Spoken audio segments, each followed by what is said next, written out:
आज एक मुद्दत के बाद फिर तेरी याद आई। न जाने क्यों तेरी यादें मुझको बहुत तड़पाती है। वो पल, वो यादें, वो बातें, क्या तुम्हें याद नहीं आती?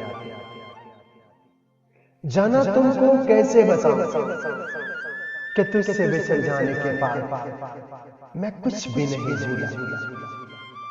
वो घर, वो गलियां, वो गली, वो मोहल्ला, मुझको सब कुछ याद।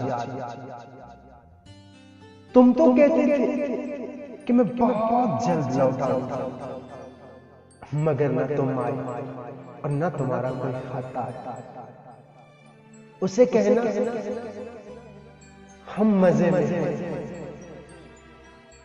बस यादें बहुत सताती हैं।